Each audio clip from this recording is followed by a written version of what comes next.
So I'm sitting down with Andy Nabbs. So Andy, you've seen a lot of trends, I would suspect, come and go in the 30 years you've been in the IT industry. What's the biggest impact you've seen for your customers this year, and one that maybe goes against commonly held beliefs? Well, actually, I mean, if you take what's happening commonly in the marketplace now, obviously Microsoft are on a world domination, or have been for the last 5 or 6 years. What I've seen is the likes of Google and Amazon now really creeping up very quickly with their offerings from a cloud perspective, not just from a public or a private cloud offering, but the workloads you can now consume on those areas. We're seeing people like fashion. It's like a trend that spins around. So we're on a cycle. We're probably on about a 15-year cycle where everything went out, came back into the data centers, went out to the edge again. Slowly now we're starting to see that move back in to the data centers, but not your own data centers, obviously the cloud. So the paradigms that have been touted for the last 5 years around VDI have actually started to see take off, particularly as we see more and more companies see the home working trends as the new norm.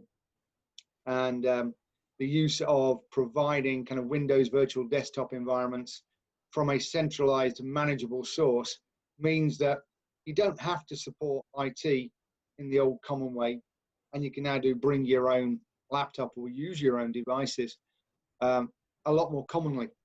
So if you want to say what's the biggest change I've seen in this year, obviously COVID has brought on this home working initiatives.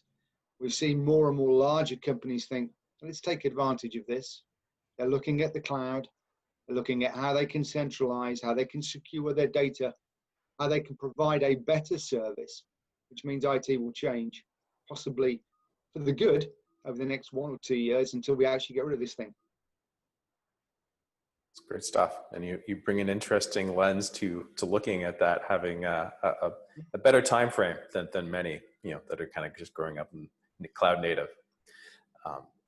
Yeah, I mean, if you go down cloud native routes, it's like kids today. I mean, they're all used to touch screens. And my nephew walks up to the screen when he sees animations, thinks it's like Angry Birds, and starts throwing his hands on there to try and get things moving. We've seen new IT managers and directors come to the fore now that have only lived in the cloud world and the Linux world, because that's how they've come out of university. They've been trained to deliver things on the cheapest platforms that are available and consume IT like you would anything else in the marketplace. And it's not just a case of having a big data center with flashing lights anymore. That's old school. That's costly. So, people are now seeing the cloud as the norm. It's the older boys having to step up to get to that level. But also because of the guidance they've been giving these young bloods, we're seeing a lot more changes in the way that corporate IT is facing the challenge. Better words.